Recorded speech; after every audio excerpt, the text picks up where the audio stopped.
Meus irmãos, hoje nós vamos ouvir a mensagem do Senhor por meio do nosso querido irmão Marcos Muniz. Marcos Muniz é membro da nossa igreja, tem cooperado principalmente com a juventude, também aqui da Betel, onde juntos temos procurado edificar a vida dos nossos jovens.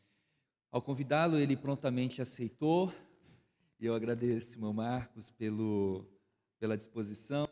Desejo que o Espírito Santo de Deus te use para que edifique a igreja de Cristo que se reúne aqui nesse momento. E eu gostaria de orar pela tua vida, pedindo que Deus te abençoe.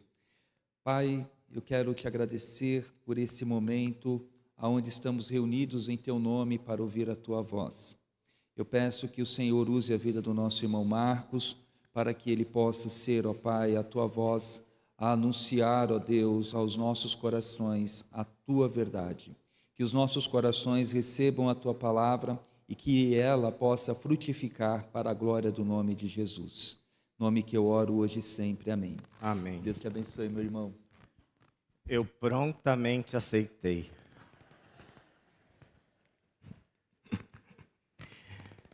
Bom, irmãos, é claro que é um privilégio, mas mais do que um privilégio, é uma responsabilidade e um temor grande que nos toma quando nós temos essa responsabilidade, esse desafio. Então eu clamo, peço, inclusive aqueles que estão imbuídos da mesma vontade que eu e todas as pessoas que vieram prestar um culto ao Senhor em fazer a sua vontade, eu peço que aqueles que têm o dom da intercessão continuem intercedendo, para que só a voz do Senhor permaneça no coração e na mente de cada um de vocês. Ok? Bom, eu não conheço várias pessoas da atual Betel, mas eu tenho 30 anos de Betel. Que estranho, né? Pois é, por 30 anos eu andei aqui, eu fui alimentado por esse púlpito, por 30 anos eu fui instruído aqui, eu tive a maior experiência, fui discipulado aqui e tenho quase tudo que eu posso dizer para vocês de formação e de instrução espiritual por meio dessa igreja. Essa igreja sempre me abençoou. Mas fiquei muitos anos fora e talvez hoje muitos não me conheçam, né? Então, eu fui apresentado, está escrito aí, Marcos Muniz. Se fosse há 30 anos atrás, não. Se fosse há 50 anos atrás, seria o irmão Chiquinho. Mas o certo, que não consegue aparecer nunca, é Marcos Gonçalves. Meu nome é Marcos Antônio Muniz Gonçalves. Então, é assim, a comunidade ela vai criando a nossa identidade, vai criando o que ela se percebe conosco e de nós e vai ficando na história. Então tem gente que vai falar irmão Chiquinho, tem gente que vai falar irmão Muniz, agora irmão Gonçalves nunca ninguém falou. Mas é Marcos Gonçalves. O pastor comentou, tem ajudado os jovens, especialmente na área da educação.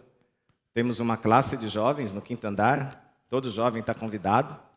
Tenho certeza que cabem muito mais jovens do que têm ido lá, mas eu espero que todos que estejam indo lá tenham sido abençoados. O pastor me deu um desafio que eu confesso a vocês que não é fácil de vencer, que o Espírito o faça. Mas o pastor me chamou para conversar sobre a glamorização do pecado. Glamorização do pecado. E ele me deu um texto, Isaías 5, de 20 a 25.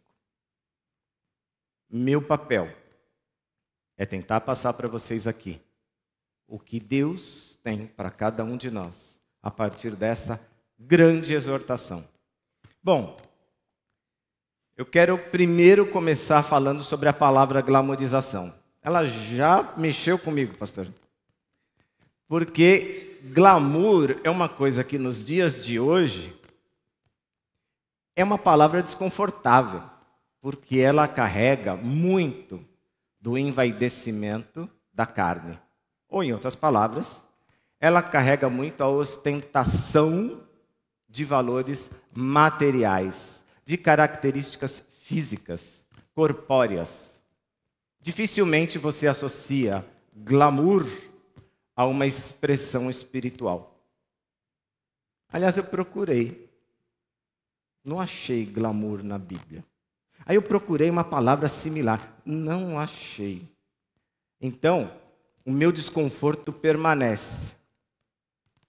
Mas, vejam que a palavra glamour, se a ênfase está em dar valor, nós poderíamos dizer a glorificação. Glorificar o pecado. Agora sim ficou bem coerente. Glorificar o pecado. Ora, pecado é tudo aquilo que rejeita a presença, a vontade de Deus. Pecado é tudo aquilo que te afasta da presença de Deus. Como eu posso valorizar algo que não vem de Deus? Como eu posso valorizar aquilo que Deus não valoriza? Então, glamorizar o pecado aqui é simplesmente você dar valor àquilo que Deus não dá valor. Bom, deixa eu contar uma história para vocês. História mesmo, história com H. Há mais ou menos 2.765 anos atrás, é muito tempo, 2.765 anos atrás, havia um povo que era chamado, que se autoconhecia como povo de Deus. Povo de Deus. 2.745 anos atrás, 2.765 anos atrás. Bom, este povo vivia sua vida num contexto economicamente muito favorável. Era um país rico, muito rico. Ele tinha grandes recursos vindos do comércio, ele ficava num eixo comercial no centro do mundo. Vários países, várias grandes potências precisavam passar por ele para conseguir vender e comprar. Ele tinha uma grande força econômica na pecuária, ele tinha uma grande força econômica na produção de ferro e de cobre, ele tinha um histórico muito forte de riqueza. Países vizinhos a ele lhe pagavam impostos. Vejam bem, imagina nós pagando impostos para a Argentina, nós pagando impostos para os Estados Unidos, nós pagando impostos para outros países.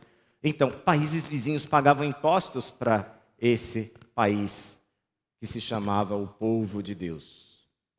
Então, muitos recursos vinham e estavam vindo por um bom tempo, porque eles tinham um rei que reinava sobre eles, que se chamava Uzias. E esse rei, ele teve quase 50 anos, 52 anos de reinado com muita prosperidade. Então, economicamente, todo mundo desfrutava desse ganho. Politicamente, ele desfrutava de grande apoio, ele tinha enorme influência. E, do ponto de vista geopolítico, do ponto de vista do relacionamento com outros países, ele também tinha vários países que o respeitavam profundamente. Também é verdade que eles tinham vivido, antes dessa prosperidade, algumas guerras, algumas lutas. Bom, todos já sabem que eu estou falando de Judá. Judá, não estou falando de Israel. Não estou falando de todo o povo de Israel, porque ele já estava dividido. Infelizmente, depois de Salomão, houve uma divisão. E para quem não sabe, grande parte, 10 tribos, ou vamos chamar assim de 10 estados de Israel, ficaram de um lado e apenas 2 estados, 2 tribos, ficaram de outro lado. Esses 10, a maior parte, andou largamente contra a vontade de Deus e foi chamado de Reino do Norte. Esse do sul, ou do sudeste, com 2 tribos, Judá e Benjamim, foi chamado de Judá. Esse oscilou entre servir e não servir ao Senhor, mas mais buscou ao Senhor do que o rejeitou. E nesse caminho de buscar e rejeitar o Senhor, ele teve esses momentos de prosperidade, de bênção, de graça. Mas contando ainda da historinha, que não é uma historinha, desculpuinha, nós podemos lembrar que ao longo da história do povo de Deus, antes dele se constituir nação, desde Abraão, o Senhor tem derramado bênçãos sobre eles para que eles mostrem ao resto do mundo como é bom o nosso Deus e como é bom servir a Deus. Ou seja, tudo que vinha de bênção era para glorificar a Deus, para mostrar, apontar para Deus, para que todos os povos assim reconhecessem e um dia também se dobrassem e servissem a Deus, para estarem com Deus, abençoados, agraciados por Deus. Bom, acontece que o rei Uzias, diante de tanto valor, tanta riqueza, tanto sucesso político, tanto sucesso econômico, um exército poderoso, um exército muito forte, mesmo no passado tendo sido atacado, tendo sido provocado por Egito, por Síria, e ter sobrevivido a todos esses ataques e ainda ter crescido, enriquecido, mesmo depois desse tempo, eles cresceram muito. O rei Uzias, depois de um reinado bem longevo, um segundo mais longevo, pelo que eu pesquisei, ele começou a falar assim: uau, eu sou bom. Cara, eu sou fera. Olha só tudo que eu fiz. Olha só o império que eu construí. Olha só quanta riqueza eu trouxe para esse povo. Olha como os outros me respeitam, como me admiram. Nesse processo, ele se envaideceu tanto que ele, um dia, procurou ele mesmo. Era digno, se achou digno, se achou preparado para isso. Ele se achou digno de ir no templo do Senhor oferecer incenso, como se ele fosse um sacerdote consagrado, escolhido por Deus. E o que aconteceu? Quando o sumo sacerdote descobriu isso, ele chamou alguns outros sacerdotes e, segundo a palavra, cerca de 80 foram com ele, correndo para o templo para impedir que o rei Uzias fizesse isso. Ele já estava com o incenso na mão, eles o impediram, mas na mesma hora o que aconteceu com Uzias? A lepra o tomou. E a partir do momento que a lepra o tomou, como era a cultura naquela sociedade, ele precisava ser afastado. E ele foi afastado. E depois que ele foi afastado, ele teve que morar numa casa em separado, já não podia mais morar no palácio. Ele teve que ficar totalmente segregado. E depois que veio a falecer, também foi sepultado em separado. E o seu filho, Jotão, governou os últimos 9 anos, cuidou do palácio dos últimos 9 anos, até que ele falecesse. E quando ele faleceu, Jotão assumiu como rei. Jotão era rei há apenas 3 anos, quando um profeta chamado Isaías, que buscava a palavra do Senhor, que assim como o pastor acabou de falar, aceitava prontamente o chamado de Deus para falar em seu nome, Jotão recebeu a mensagem de Isaías, que está escrito lá em Isaías 5, 20 a 25, que eu peço para colocar, para que todos nós possamos ler juntos, e eu peço que todos nós fiquemos em pé para lermos o texto base. Está na versão NVI, se a sua versão é diferente.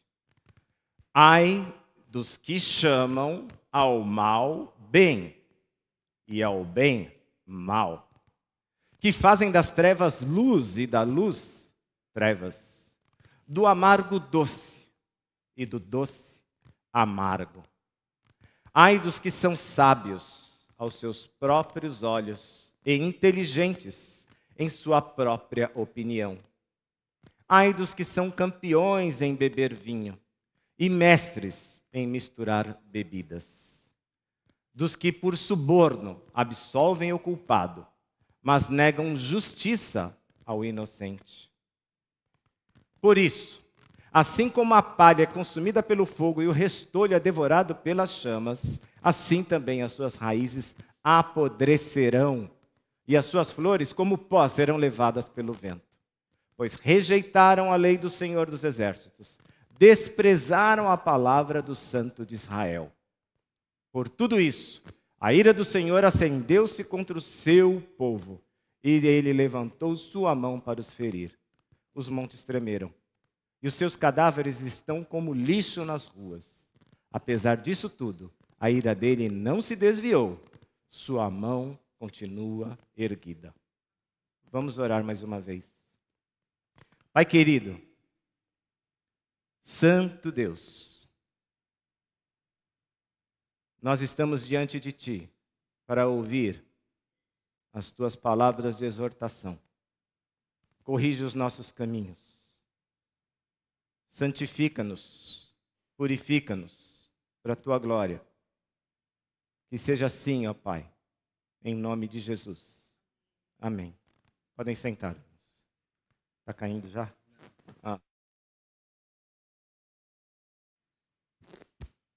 Ok. Ó, gente, se tiver tudo torto aqui, eu não estou vendo. Eu estou focado na palavra, tá bom? Bom, a primeira coisa que eu quero fazer com vocês, e eu acho que é a mais importante, é explicar o melhor possível essa palavra. Nós não somos chamados na vida cristã para outra missão, senão proclamar a palavra.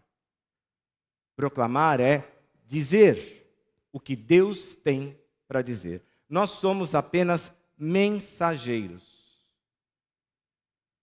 O Evangelho nada mais é do que a mensagem que nós temos que entregar, que é uma mensagem do Pai para aqueles a quem nós alcançamos. Não cabe a nós mexer na mensagem, melhorar a mensagem, mudar o tom da mensagem. Então, o que eu tenho que fazer aqui? Explicar a mensagem como ela é, sem tirar nem pôr. Ok? Bom, a primeira expressão, que é onde eu quero gastar mais tempo, são os ais. Normalmente a gente fala um ai quando dói. A gente fala um ai quando a gente vê uma situação de dano. Ai! Mas este ai aqui, no hebraico, ele tem uma característica que eu acho muito relevante, que merece nossa atenção. Este ai aqui é um lamento por conta de uma escolha infeliz. Então, quando eu digo ai, eu posso dizer: olha só o que você escolheu. Olha só a sua escolha. Não vai dar certo. Você escolheu muito mal. E, acrescentando o contexto, você escolheu a morte. O que você escolheu vai te matar. Ai, a sua escolha não foi um acidente. Não foi um infortúnio. Você, Israel, você, meu povo, fez uma escolha de morte. Ai. Às vezes nós usamos na nossa sociedade, nos tempos modernos, um ai, caiu da bicicleta, ai, sofreu um acidente sério, ai. Não é esse ai. Não aconteceu por acaso. Não foi um acidente. Você escolheu. É a palavra mais forte da entrada. E é a que determina as consequências de tudo o que foi feito, de tudo o que está sendo observado. Quais foram as escolhas? Chamar ao mal bem. Chamar ao mal bem. Nos tempos de hoje a gente tem ouvido muito essa discussão. A gente andou falando nos últimos anos sobre polarização, posturas diferentes sobre conceitos, sobre o que é mal e o que é bem.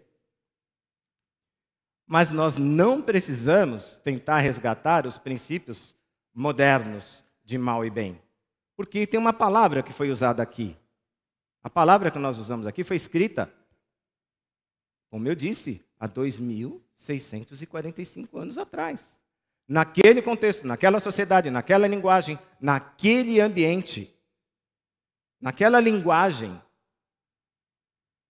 mal era o que Deus chamava de mal, na linguagem do hebraico, mal era tudo aquilo que destruía a vida. Mal é tudo aquilo que não gera vida. Se é mal, não gera vida. Desconstrói vida. Degenera. Como é que você está chamando algo que degenera, que mata, de bem? E o que é bem? Bem é o belo, é o ornado, é o estruturado, é o cheio de vigor, é a coisa mais harmônica, mais graciosa que Deus pode entregar para a gente. Não só do ponto físico. E aí vem também quanto ao mal, não só do ponto físico. Quando eu falo degenera a vida, eu não estou falando degenerar o corpo, porque a gente está envelhecendo a cada segundo. A criança, no corpo, na matéria, ela nasce morrendo. A cada dia que passa, suas células envelhecem. Quanto mais dia passa, mais limitação nosso corpo tem. Então é natural. A morte biológica está destinado ao homem morrer desde o pecado de Adão. Eu não posso entrar nesse detalhe, mas o corpo vai padecer. Não tem como ele não padecer. Nós sofremos a morte do corpo. Há exceções? Sim, 1, 2, 3, em bilhões, trilhões de pessoas ao longo da história. Tem certeza que você vai querer se prender à exceção? É a escolha de Deus, não mexe com isso.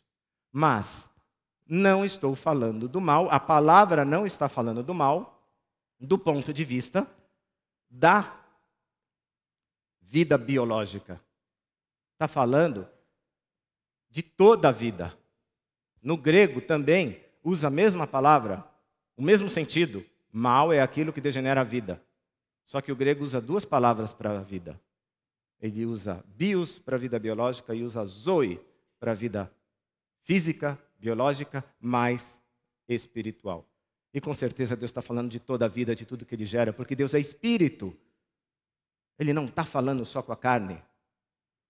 E a vida que ele oferece não é uma vida só na carne.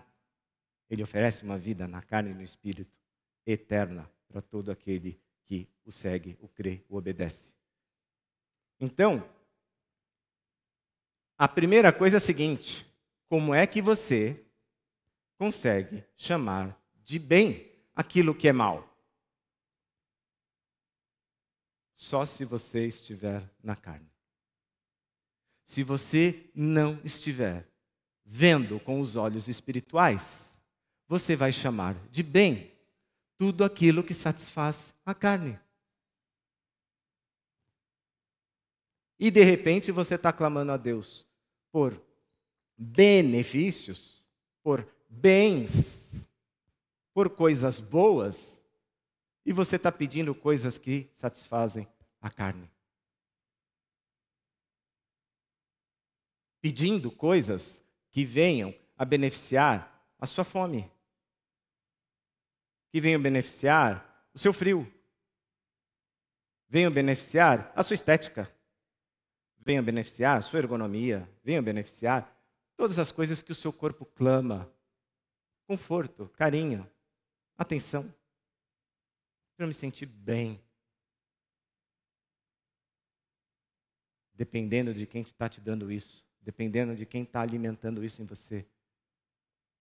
Se você tiver discernimento do Espírito, isso é morte certa.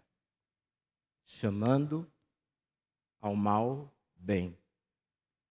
Estou rico. Estou cheio de recurso. Uzias devia estar sobrando em dinheiro. Não faltava recurso material para ele. O povo, ainda que continuasse existindo o pobre e o rico, estava lá. Todo mundo bebia um pouco dessa riqueza, dessa prosperidade, desse benefício, dessa proteção política, dessa proteção militar. Opa, está tudo bom. E tem gente que até hoje raciocina assim. Que está tudo bom, que Deus está abençoando quando há prosperidade material. Ele está falando assim: não chama isso de bem, porque bem é aquilo que promove vida espiritual, vida eterna. Bom, ele também chamava de luz aquilo que era trevas. Luz, gente, é a fonte da vida. A gente teve há pouco tempo atrás um estudo, e o irmão Nivaldo, nem sei se ele está aqui, ele ajudou a gente na interpretação. A gente estava falando sobre a idade da Terra, um novo telescópio gigante que criaram e que recalculou a idade da Terra, e ele estava explicando, a gente estava explicando que toda a medição dos bilhões de anos, luz, que se usa para calcular a idade da Terra, do ponto de vista científico, humano, é a partir da luz. Uma fagulha de luz é uma fagulha de energia que gera vida, em cima da qual mais vida é construída, mais estrutura, mais matéria, mais corpo. É o mesmo raciocínio. Como é que você chama de luz aquilo que é trevas? O que é trevas? Simples. Ausência de luz. Acabou. Não precisa enfeitar. Trevas é a ausência absoluta de luz. Ou, por analogia, ausência de vida. O que dá vida à matéria? A gente acabou de falar isso na classe de escola dominical. É o Espírito. Há um pensamento nos nossos dias de que a vida se reproduz assim, tipo, naturalmente. A matéria gera matéria. Não. Espírito gera matéria. Disse Deus, haja e houve. Deus é espírito. Deus não é carne. Então, é pelo espírito que tudo o que acontece no meio material se sustenta. é graça para todos aqueles que nasceram. Mais graça ainda para todos aqueles que creram e andam com o Senhor. E terão seus espíritos vivendo com Ele eternamente. Como é que você chama de luz aquilo que é treva? Como é que você consegue ver vida nisso? Pois é. Houve um tempo na nossa sociedade, há pouco mais de 3 séculos, que influencia todo o nosso comportamento e todo o nosso sistema até hoje, que foi chamado de período da luz, ou iluminismo. Como vocês chamam de luz aquilo que é trevas? Não perdemos o hábito. E tem gente crendo nisso até hoje. Como você chama de amargo, o doce aquilo que é amargo? Essa eu tive um aprendizado quando eu fui estudar esse texto. É interessante que no hebraico, a palavra que é usada para amargo é aquilo que você cospe, aquilo que você não consegue segurar na boca, aquilo que você repele imediatamente. E doce? Doce é aquilo que eu faço questão de sorver, chupar, sentir na boca, deixar escorrendo nos meus lábios, deixar escorrendo na minha boca. Esse é o doce. Como é que você consegue? O texto diz. Algo que devia estar sendo repelido pela sua boca, algo que deveria estar sendo rejeitado pela sua boca, você fala, você usa, você consome, como se fosse o doce.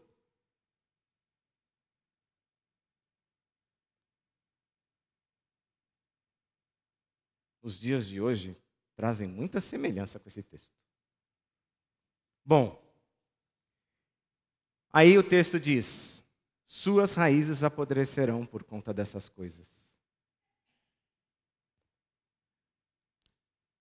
Essas escolhas que você fez te fizeram sábios aos seus próprios olhos. Começou com ai, lembra? Que escolha você fez? Você acabou criando um conceito de verdade, de vida, errado. E agora você chama isso de sabedoria, de inteligência, de intelectualidade. Você se intitula, você se diploma a partir desse conhecimento que você desenvolveu. E como é que você apaga o peso na consciência, as incoerências? Porque elas vêm, desculpa, você pode fazer todo esforço para sustentar um raciocínio totalmente lógico ao sabor de alguma visão, mas o espírito fica incomodado. Ele mexe com você. E como é que você faz toda vez que ele mexe? Bebida forte, é o que tinha naquela época. Remédio pesado hoje, se você quiser. Enche a cara. Se embriaga. E fica entorpecido. Diminui a sensibilidade, a percepção. Não enfrenta a dor. Não enfrenta a consciência. E não se arrepende. Toca a vida. Passou. Vai em frente. Acumula mais. Está em frente. Satisfaz mais o desejo do seu corpo, da sua carne. E aí? Está gostoso? O texto diz. Agora você não quer abrir mão disso, né? Você não larga mais. Você não solta. Como é que você não solta? Agora você precisa começar a corromper as outras pessoas para elas manterem aquilo que você tem por necessidade. E você tem tanto poder, você está tão rico, você está com tanto dinheiro, com tanto poder político, com tanto poder econômico, agora você vem e começa a alterar algumas coisas. Que tal você mesmo definir quem são os seus juízes? Que tal você mesmo julgar as situações? Ou como ele mesmo fez Uzias. Que tal você mesmo ir lá e oferecer incenso? Não deu certo com incenso. Mas subornar juiz para votar a favor dele, manter o poder, manter a riqueza, manter as influências, manter os sabores, manter o status, sim. E aí vai criando todo um contexto onde aquilo aparentemente se perpetua. E aquele que está andando na justiça, aquele que está andando no caminho certo, cortem-lhe a cabeça, como foi com João Batista. E até ao justo lhe negam justiça. Por quê? Porque fazer justiça corrompe o status. Eu saio da posição. E aí ele diz: ai, que escolha ruim você fez, que escolha de morte você fez. E ele explica: suas raízes vão apodrecer. Raiz se remete a quê? Semente e reprodução. Não só o sustento da planta. Você vai parar. Você vai morrer. Você não vai fazer descendente. E isso veio acontecer, meus queridos. Isso veio acontecer. Israel, eu disse, já estava se separando da vontade de Deus há muito mais tempo. O reino do norte, onde ficava Samaria, a capital. Vai passar cerca de 10 ou 20 anos depois dessa mensagem de Isaías lá em Judá. E a Assíria, que era a grande potência mundial há mais de 300 anos, vai sumir com o reino do norte do mapa. Até hoje, nós temos uma dificuldade enorme, os historiadores, pesquisadores têm uma dificuldade enorme de encontrar alguém que sobrou daquela época. Sumiu. Cadê a raiz? Cadê a semente desse povo? Antes deles sumirem, eles já tinham se misturado com vários povos. Eles já tinham absorvido a cultura de vários outros povos. Eles já tinham cedido à vontade de muitos outros deuses. E já tinham rejeitado completamente a vontade do Deus, mesmo com a manutenção de profetas declarando a vontade de Deus lá. Sumiram do mapa. 24 anos se passaram. Estamos aqui no ano de 745 a.C. Vai passar um pouco mais. Vai chegar no ano de 586. Estamos falando aí de mais 140 anos. E o que vai acontecer com esse povo? Vai ser tomado pela Babilônia. Vai ser levado cativo. E nunca mais vai ser povo. Para não dizer nunca mais. Desde 586 a.C. até 1948, agora da nossa era, eles andaram dispersos, errantes, desorientados.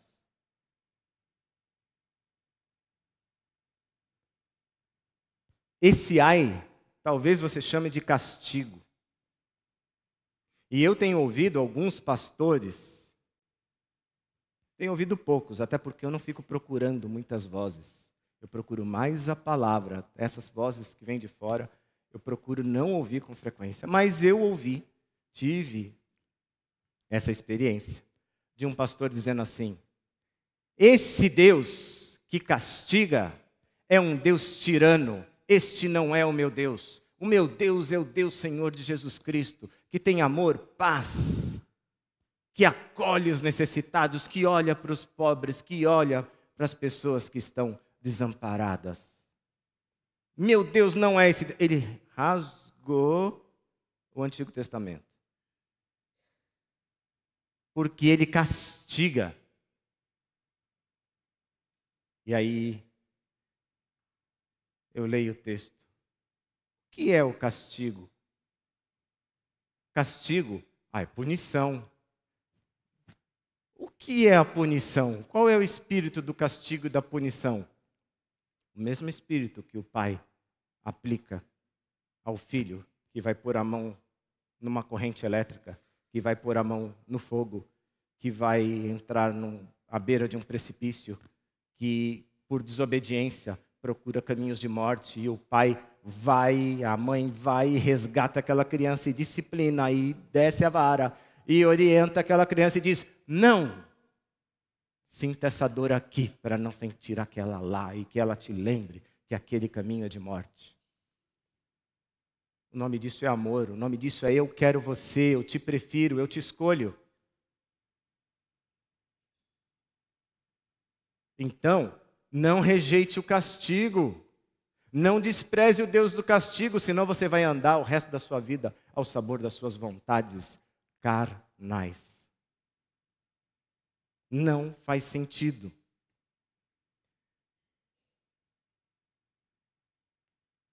Assim que Babilônia tomou Judá no ano de 586 antes de Cristo,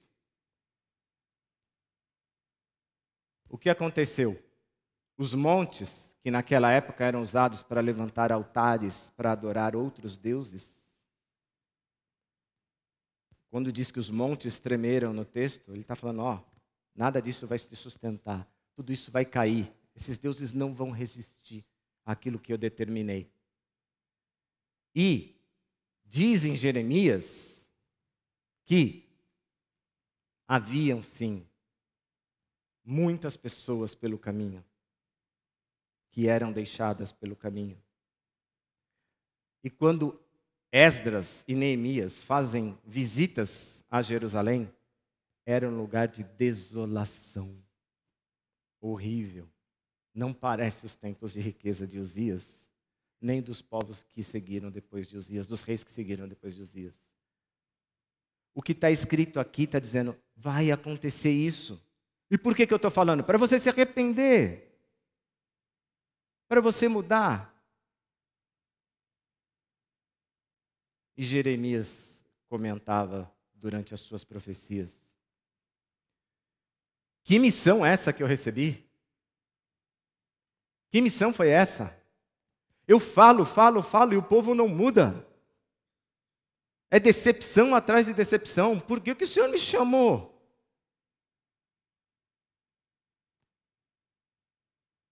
O nosso papel é revelar a palavra de Deus. Não nos cabe receber recompensa pelo que estamos falando. Eu não estou aqui para receber recompensa em cima do que eu estou apresentando. E nós não pregamos para esse mundo na expectativa de receber algum tipo de ok. Eu só tenho que falar. E Deus fará. Bom, meus queridos, eu acho que o texto falou por si só. A mão que se ergue e não se retém, e que sustenta a disciplina, e que sustenta a consequência, é porque a sua escolha foi feita e você nunca mais se arrependeu. As consequências não podem ser retiradas. É a lei. O que é a lei? É o que sustenta a vida. Não a lei dos homens, eu estou falando da lei de Deus. A vontade, aquilo que Ele escolhe, é o que te sustenta. Ainda que você morra na carne, Ele vai te ressuscitar e vai te restaurar e vai te dar a vida eterna, plena e perfeita. Se você crê, você não fará cuidado desta vida. Se você crê, você não dará como prioridade as vontades da carne. Se você crê, você não vai lamentar o tempo de vida que teve. Porque você sabe que é eterno. E esse tempo é o tempo de proclamar a vontade de Deus. Bom, escolher o mal, escolher as trevas, escolher o amargo. João diz, em 1 João 3,15, João diz, isto é amar o mundo. E ele fala, não amem o mundo, nem o que nele há. Não prefiram o mundo, não escolham o mundo, porque é escolha de morte. Escolham a vontade de Deus. Paulo, em Gálatas 3, de 1 a 5, Ele diz: ó Gálatas insensatos, quem os enfeitiçou? Não foi diante dos seus olhos que Jesus Cristo foi exposto como crucificado? Gostaria de saber apenas uma coisa: foi pela prática da lei que vocês receberam o Espírito ou pela fé naquilo que ouviram? Será que vocês são tão insensatos que, tendo começado pelo Espírito, querem agora se aperfeiçoar pelo esforço próprio? Será que foi inútil sofrerem tantas coisas? Se é que foi inútil. Aquele que lhes dá o seu Espírito e opera milagres entre vocês, realiza essas coisas pela prática da lei ou pela fé com a qual receberam pela palavra? Por que eu estou trazendo esse texto? Porque nós temos visto muitos crentes, muitas pessoas da igreja, muitas igrejas locais hoje, cometendo este mesmo erro que Judá cometeu, caminhando da mesma forma, torcendo a palavra de Deus, chamando ele de tirano no passado, chamando ele de bondoso hoje, tentando derramar a graça e a salvação, independente da sua escolha, independente da sua ação, como se você não tivesse fé para apresentar, como se você não tivesse atitude para tomar. Um monte de gente fazendo inclusão de pessoas na igreja, sem que essas pessoas sequer tomem uma decisão de conversão, de mudança. E a gente tem um monte de igreja sendo medida pela riqueza, pelo tamanho do seu templo, pelo volume de recursos que entram, pela riqueza do seu povo, pela prosperidade dos seus membros. Quanta distorção! E você vai se esforçar para conquistar essas coisas que hoje são padrão de igreja bem-sucedida, de crente bem-sucedido? E essas pessoas saem ostentando o quanto Deus os tem abençoado. Isso é glamour. Olha, Deus me deu um carro zero. Olha a casa que Deus me deu. Olha a saúde que Deus me deu, a beleza que Deus me deu. Olha como a minha igreja é rica. Olha quantos recursos nós temos. Sério? O texto passa essa impressão para a gente? Que é assim que a gente mede a intimidade e o serviço ao Senhor? A vontade de Deus nas nossas vidas e a vontade de Deus na nossa comunidade, na nossa igreja? E aí, essa palavra de Gálatas. Espera aí. Vocês começaram pelo Espírito e vão terminar pela carne? Não faz sentido. Tem consequências. Quem está te enganando? Quem está te desviando? Quem está te tirando do caminho? Tolerar pecados. Tolerar escolhas fora da vontade de Deus. Tolerar descaminhos.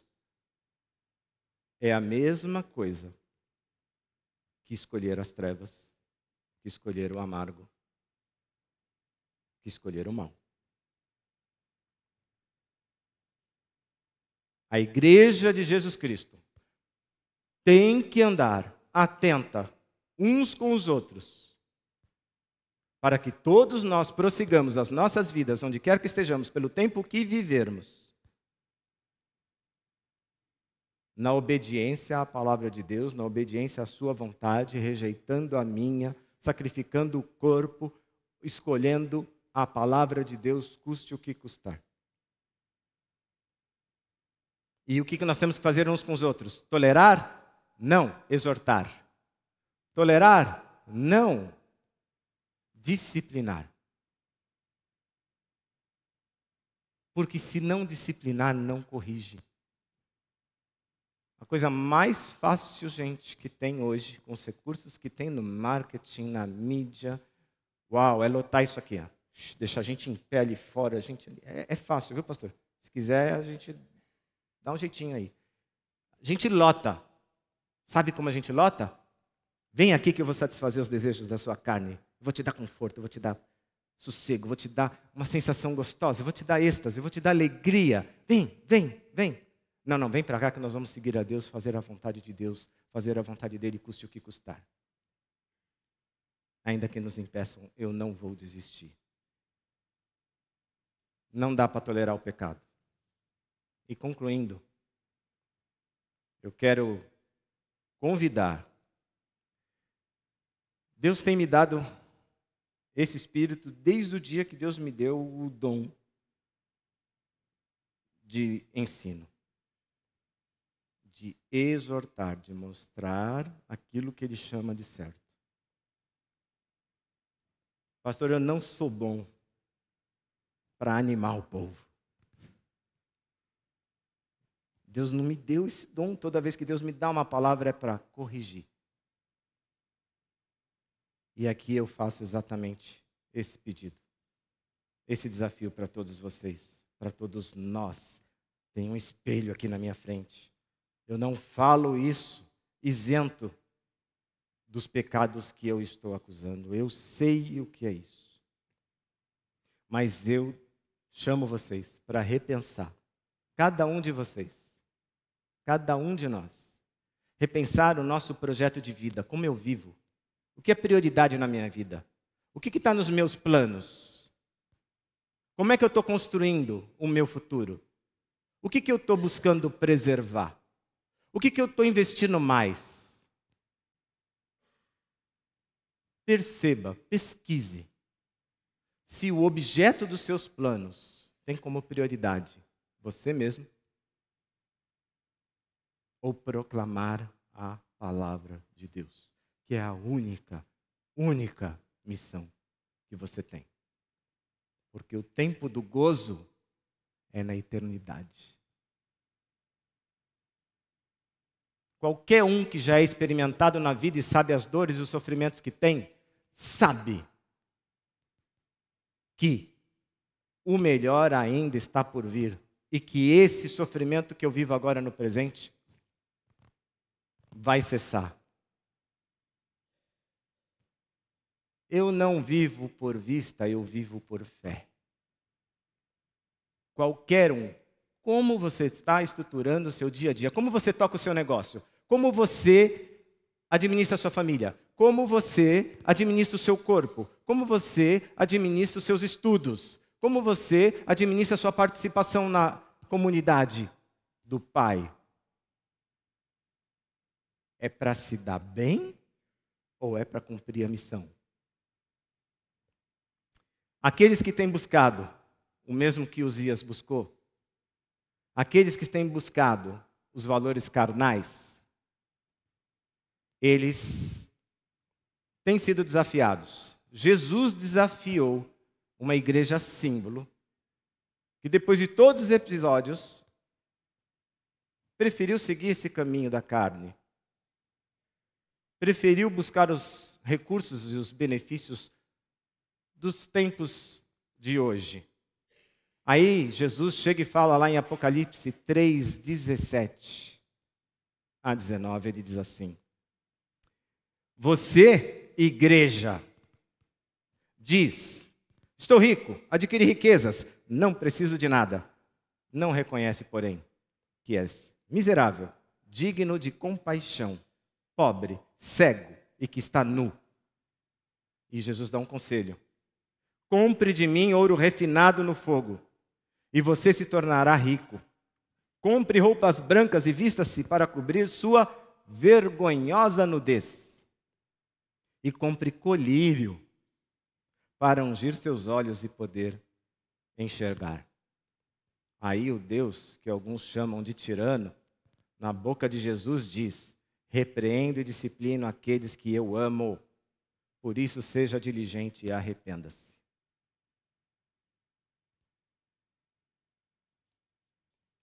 Eu quero crer que a palavra de Deus tenha chegado a todos aqueles que pela fé o recebem abertamente, sem restrições, e abrem mão das suas vontades para fazer a vontade de Deus. Se você crê assim, eu tenho certeza que a palavra de Deus alcançou você. Se você não crê assim, não se assuste. Espero que você não esteja rebelde e não queira sair daqui correndo e nunca mais voltar aqui, o que é um direito seu. Mas se você ouviu isso e você ficou tocado, sentido, Se você ficou, de alguma forma, incomodado e gostaria de mudar essa situação, essa é a grande oportunidade que o Pai traz a você. De você conhecer o Pai de verdade. De você experimentar a palavra da verdade e viver a vida com Ele. Não importa quantos anos de igreja você tenha, nenhum ou anos. O que importa é que se o Espírito falou hoje com você, essa é a hora de você se dobrar diante do Senhor e experimentar a nova vida que está preparada para você. Que ainda que te traga nesses dias desafios, dores, ansiedades, te trará a glória na eternidade com Ele. E agora eu quero fazer 2 apelos. Um apelo para aquele que está na fé, que tem o Espírito, que nasceu de novo e que sabe de todas as coisas que foram faladas aqui e não tem dúvida de qual é o caminho certo, mas que não está se sentindo adequado, alinhado, perfeitamente em ordem com essa palavra. Fale com Deus agora. Baixe a sua cabeça e ore com Deus agora. Reconheça o seu pecado. Peça de Deus o perdão, a purificação e restaure-se diante do Pai, porque Ele é santo e não dá para viver na presença dEle sujo e impuro. Não é possível. E para esse que está incomodado, que não entendeu perfeitamente, que não sentiu essas coisas, mas gostaria de se libertar, eu digo,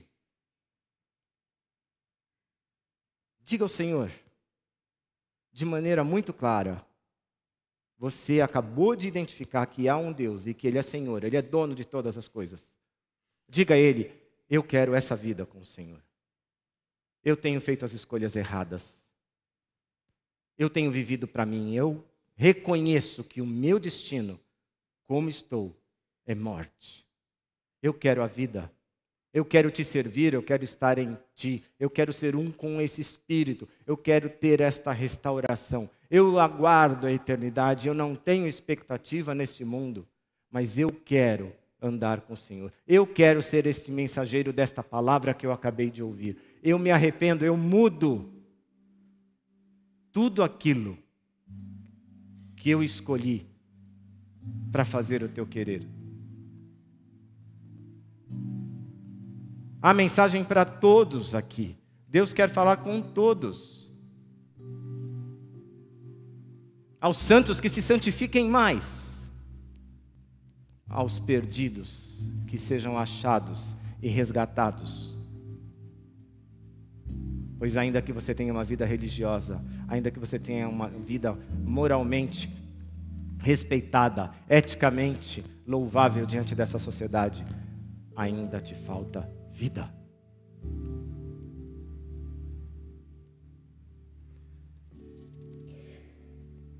Hebreus faz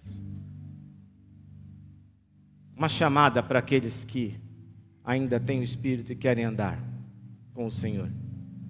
Se você se reconheceu em pecado, se você se reconhece fora dos padrões e fora do centro da vontade de Deus e você busca esse caminho, Hebreus 13, 1 e 2 diz assim: portanto, também nós, uma vez que estamos rodeados por tão grande nuvem de testemunhas, livremo-nos de tudo que nos atrapalha e do pecado que nos envolve, e corramos com perseverança a corrida que nos é proposta. Vamos pôr os nossos olhos em Jesus, autor e consumador da nossa fé. Ele, pela alegria que lhe fora proposta, a que ele experimentaria depois da morte, suportou a cruz, desprezou a vergonha e assentou-se à direita do trono de Deus. Vamos ficar em pé? Vamos nos apresentar diante de Deus agora, como somos, como estamos, e vamos apelar ao Senhor aquilo que decidimos depois dessa exortação. Eu vou dar um tempo de silêncio para que você faça a sua oração agora. E na sequência eu vou orar, encerrando.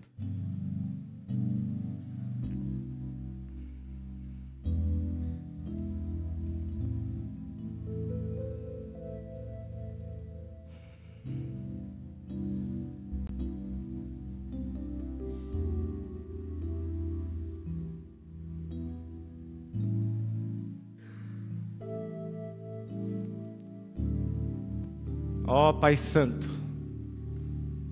nosso Pai, nós teus filhos, aqueles nascidos de novo, aqueles gerados pelo teu Espírito, pela fé em Jesus Cristo, reconhecemos e declaramos que tu és o nosso dono, tu és o Senhor das nossas vidas, e nós não rejeitamos tudo aquilo que o Senhor fez em nós e gerou a nova vida que temos. E clamamos, ó Deus, clamamos que o teu Santo Espírito seja, ó Deus, tratado com a devida reverência, com a devida obediência em nossas vidas.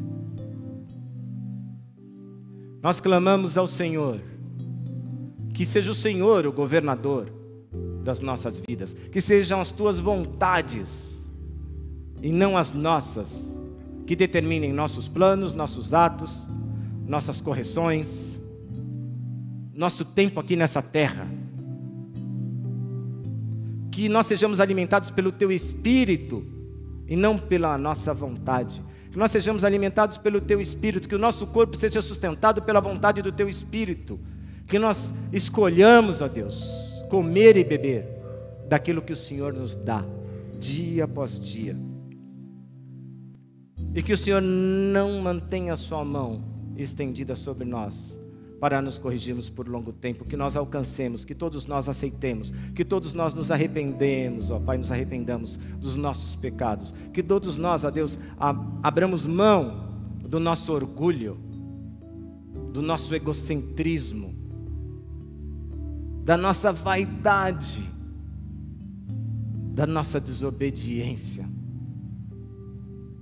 Que todos nós corramos para os seus braços, ó Pai, e não lancemos, ó Deus, sobre aqueles que têm lançado cargas e dívidas sobre nós, não lancemos sobre eles, ó Deus, carga de morte, mas que nós possamos perdoá-los e resgatá-los também, ó Deus, desse mundo de perdição, desse estado de morte, semeando vida na vida deles, ó Deus, que nós possamos simplesmente viver aquilo que o Senhor nos deu para viver, que é pregar a salvação a todos.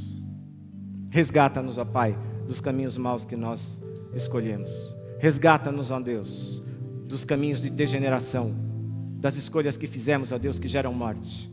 Resgata-nos, ó Pai, resgata-nos e sustenta-nos na Tua presença. Não nos exponha a esse sistema, a esse mundo morto, caído, onde não há esperança, onde tudo é ilusão. Ah, Pai, que o Teu povo, que aqueles que se chamam pelo Teu nome, aqueles que nasceram de novo, não deem mais valor ao pecado como sendo uma coisa boa. Que eles não deem mais valor às coisas que não vêm do Espírito. Que o pecado não seja glamorizado no meio do Teu povo, mas que todos nós possamos nos limpar, nos purificar com arrependimento e com a fé de que o Senhor nos restaura dia após dia a cada pecado, persistindo até o dia que o Senhor nos revestirá de um novo corpo incorruptível e nos levará para viver contigo eternamente. A Ti seja toda a glória, Senhor. Tu és Deus. Reina, Pai, em nome de Jesus. Amém. Podem sentar.